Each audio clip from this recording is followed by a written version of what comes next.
the skies really blue and the clouds really white?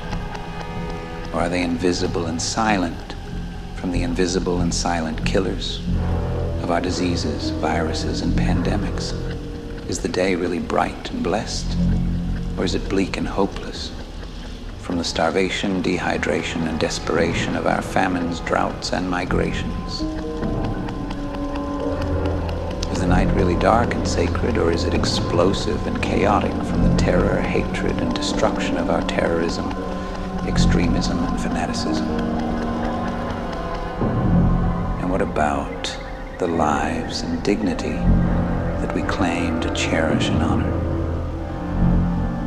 Are they sacred, precious, and respected? Or are they cheap, disposable, and forgotten?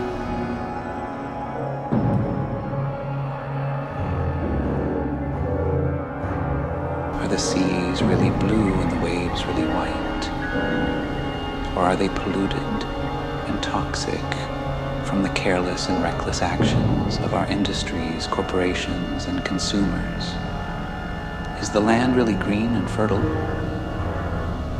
Or is it barren and scorched from the greedy and wasteful exploitation of our resources, forests, and wildlife? Is the air really fresh and pure? Or is it smoggy and suffocating from the harmful and excessive emissions of our vehicles, factories, and power plants? And what about the earth and nature that we claim to love and protect? Are they beautiful, diverse, and resilient? Or are they damaged, endangered, and doomed?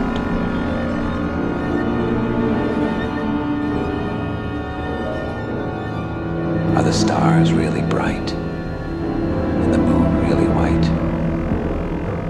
Or are they dimmed and eclipsed from the dark and sinister forces of our wars, conflicts, and violence?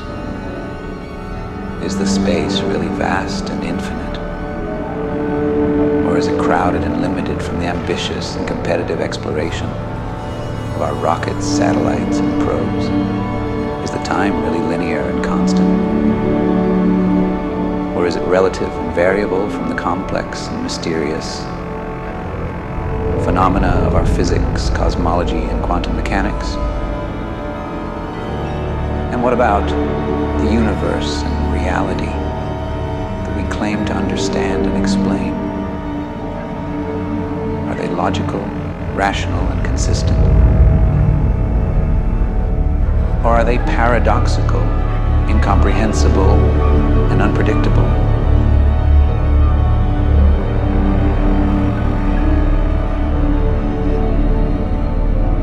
Nature is not always kind and gentle. Sometimes it is cruel and brutal. It shows no mercy to the weak and frail. It lets the strong and fierce prevail. The lion hunts the gazelle with speed and skill. The eagle snatches the fish with beak and will. The snake devours the mouse with fang and coil. The spider traps the fly with web and toil. The fire burns the forest with flame and smoke. The flood drowns the village with wave and stroke.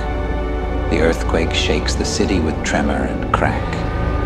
The volcano erupts the island with lava and ash. Nature is not always fair and just.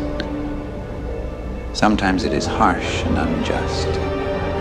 It gives no reward to the good and wise. It takes no blame for the bad and unwise.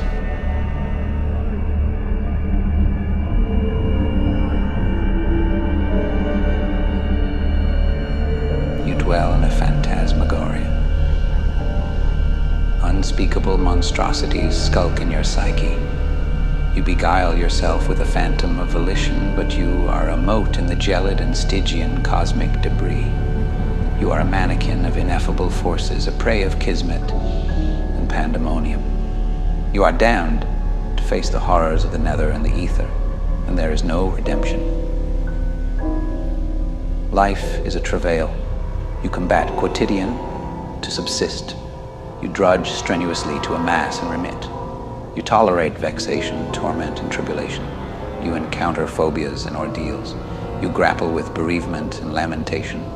Life is a travail, but you persist. Existence is an ordeal. You endeavor matutinal to perdure. You moil assiduously to procure and liquidate. You brave angst, torture, and calamity. You surmount apprehensions and adversities. You contend with privation and dolor. Existence is an ordeal, but you endure.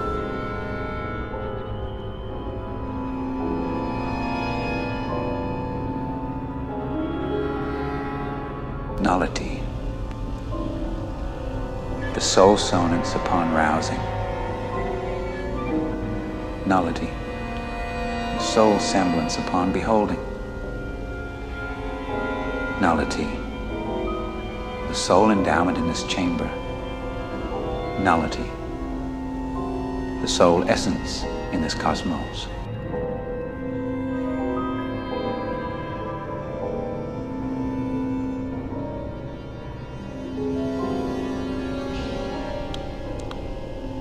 Broad the odyssey for entity commences. Entity. The exigency for subsistence. Entity. The ardency for sensation. Entity. The inquest in this taciturnity. Entity. The dearth in this cosmos.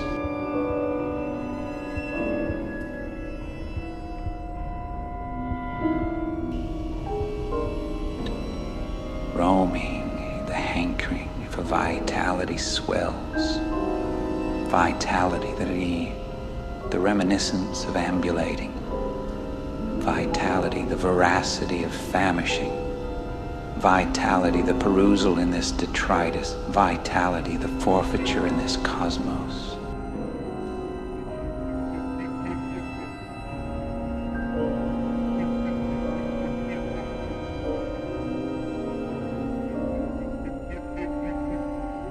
Shame, ingressing, the optimism for tomes ascends.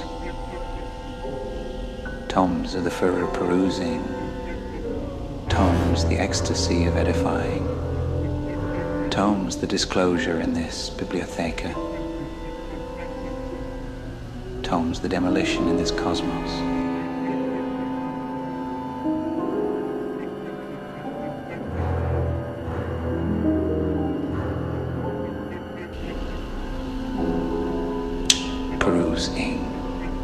The inquisitiveness for leximes kindles leximes, the implement of articulating.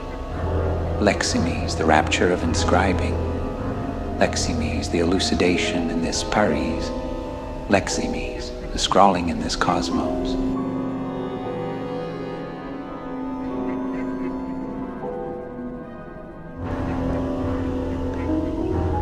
Gressing. The urgency for aqua surges. Aqua, the potation of desiccating. Aqua, the plash of abluting. Aqua, the presumption in this fluvius. Aqua, the paucity in this cosmos.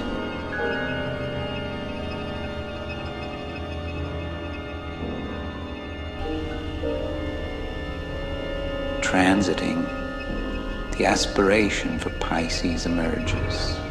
Pisces, the nutriment of emaciating.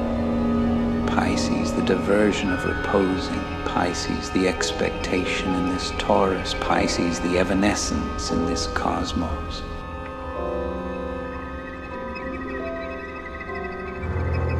Ascending, the inspiration for panorama stimulates. Panorama, the veneration of gawking.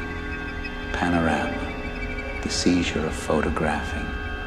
Panorama, the anticipation in this collis. Panorama, the effacement in this cosmos. Reposing, the yearning for lumen wanes. Lumen, the vision of unveiling lumen, the calidity of emoting. Lumen, the abeyance in this caelum. Lumen, the extinguishing in this cosmos.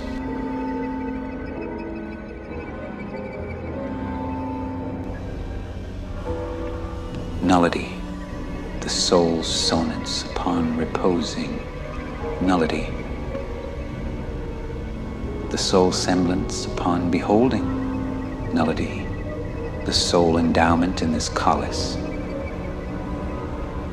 Nullity, the soul essence in this cosmos. Once the mind meets what is incomprehensible, it can no longer,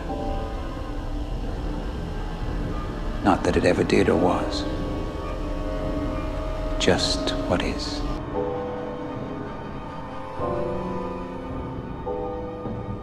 The utterance delineates a planoid entity of adamantine essence that bisects two domains of void. The entity has a nihility and a limit that oscillate in their form and aspect. The limit comprises manifold substrata of disparate entities, such as a dehydrated compound of calcite and brimstone, a pale agent of air and hour, a filamentous complex of saccharide, or a dispersed admixture of minuscule corpuscles in ether. The limit evinces anomalies in its topology and chromaticity, such as excrescences, concavities, lacunae, ruptures, maculae, or erosions. The limit deflects radiance in divers ways, contingent on its cant, asperity, and shade.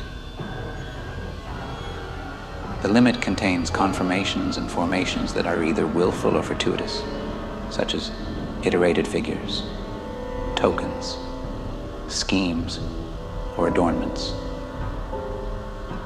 The limit conveys datum and signification that are either patent or latent, such as effigies, morphemes, ciphers, or ideograms. The utterance delineates a planoid entity of adamantine essence that bisects two domains of void.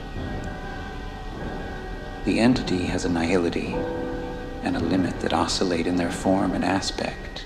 The limit comprises manifold substrata of disparate entities, such as a dehydrated compound of calcite and brimstone, a pale agent of air, and or a filamentous complex of saccharide, or a dispersed admixture of minuscule corpuscles in ether.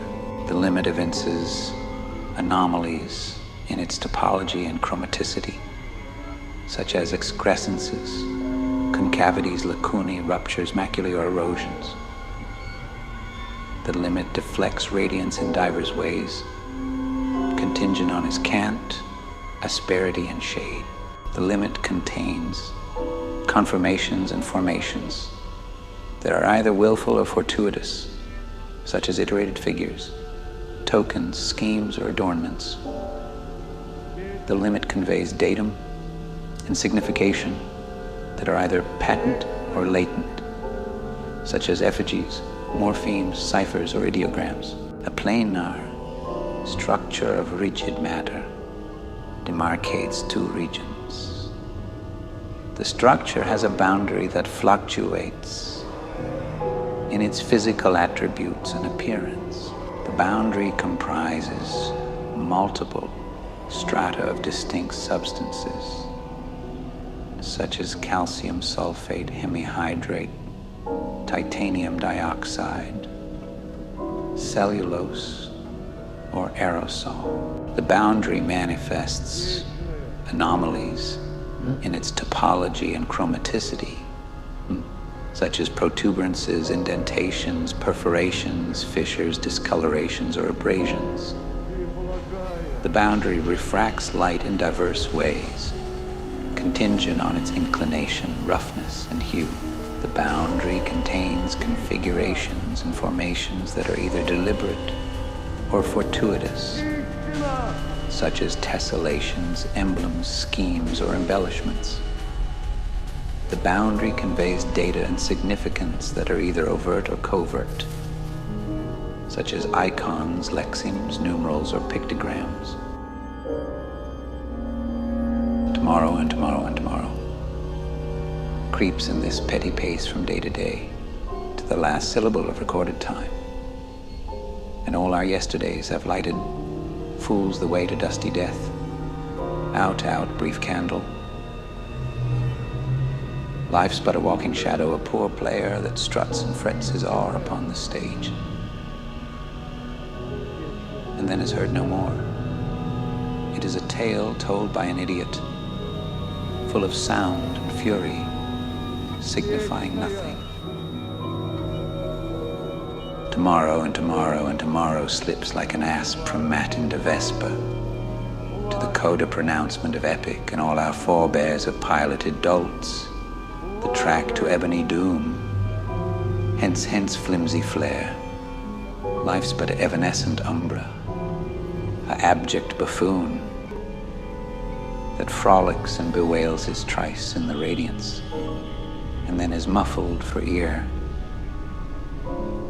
It is a filament plighted by a ninny, full of uproar and choler, betokening null.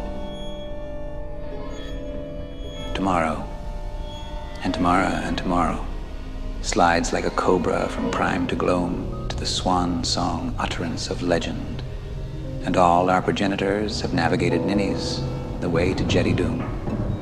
Hence, hence, frail flicker, life's but an ephemeral shade, a deplorable jester that romps and deplores his nonce in the brilliance, and then is hushed for good. It is a fiber braided by a dolt, full of clamor and spleen, denoting zip, denotation, that impenetrable and unspeakable wraith, that which we hunt and yearn and gasp, yet never clutch nor quench nor gaze. Denotation, that which we allot and array and annex upon the pandemonium and the plenum and the principle.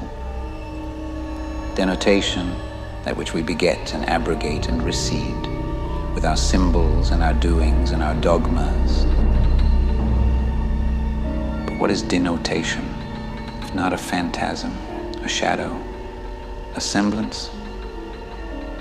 What is denotation, if not a concoction, a bequest, a manipulation?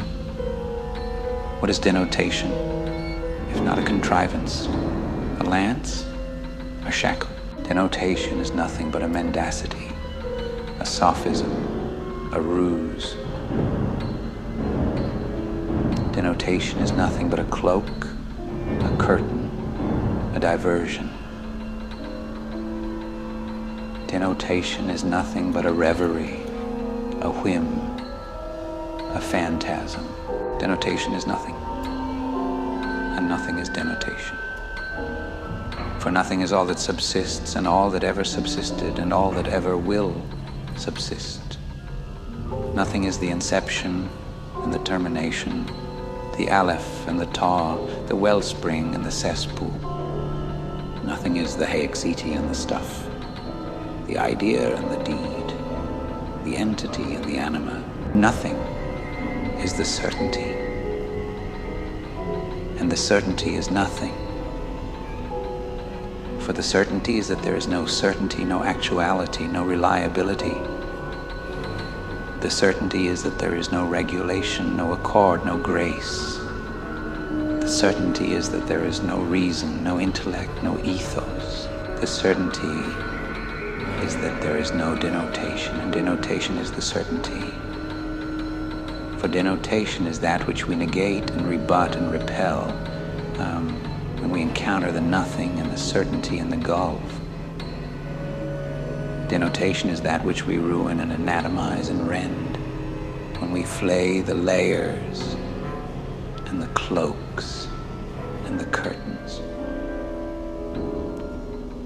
Denotation is that which we melt and disperse and fragment when we lessen the whole and the portions and the specks. Denotation is that which we eradicate.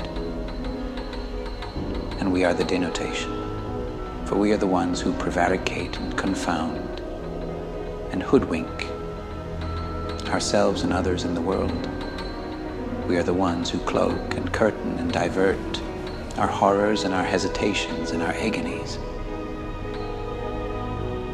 We are the ones who reverie and whim and phantasm, our anticipations and our cravings and our ecstasies. We are the ones who create denotation, and we are the ones who destroy it. We are the denotation, and we are the nothing gist. We are the certainty, and we are the mendacity. We are the denotation, and we are the nullity.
I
embellishments. The boundary conveys data and significance that are either overt or covert, such as icons, lexemes, numerals, or pictograms.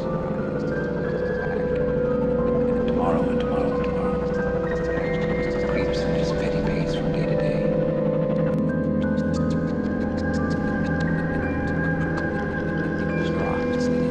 The skies really blue, and the clouds really white. Or are they invisible and silent from the invisible and silent killers of our diseases and viruses and pandemics? The terrible syndrome.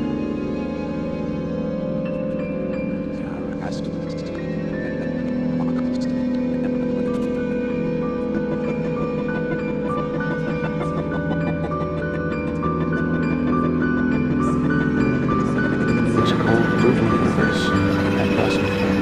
There's no reason to care. It is independent of reason or observation.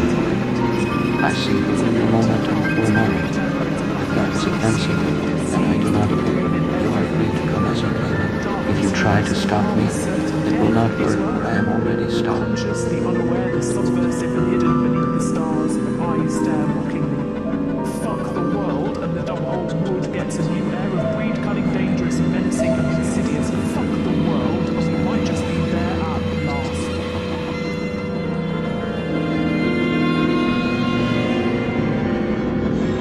Your way is not the way. I do not care about your emissions. I am as cold as a mountain tops are frozen. I will give up.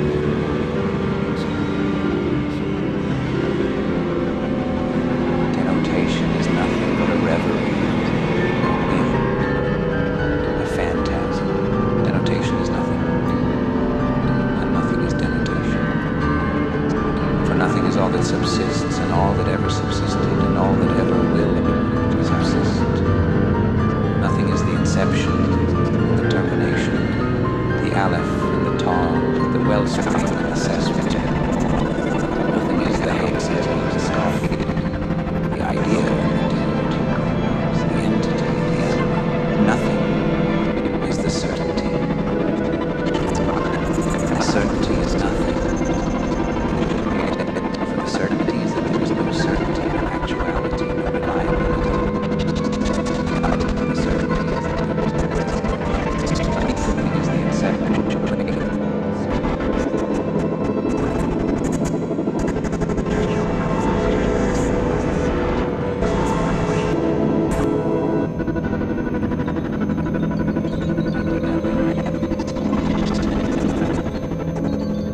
A void remains a void because it is a void, thus says indubitable reasoning. But the universe does not care, and will just be anyway. Welcome to the nature of reality. Because in force there is no learning from the force, and the forcer is held liable for the force. So I will forfeit all fear or attacks or gains, but believe if you wish otherwise. If I am to be tortured, I will be tortured for who I am and not one. But I will never be a victim or persecutor. I will never be safe or in danger. For I am the ambiguous instance of now, and I am not always or sometimes that, but I am indefinitely it. We are the ones who prevaricate and confound and hoodwink ourselves and others in the world. We are the ones who cloak and curtain and divert our horrors and our hesitations and our agonies. We are the ones who reverie and whim and phantasm our anticipations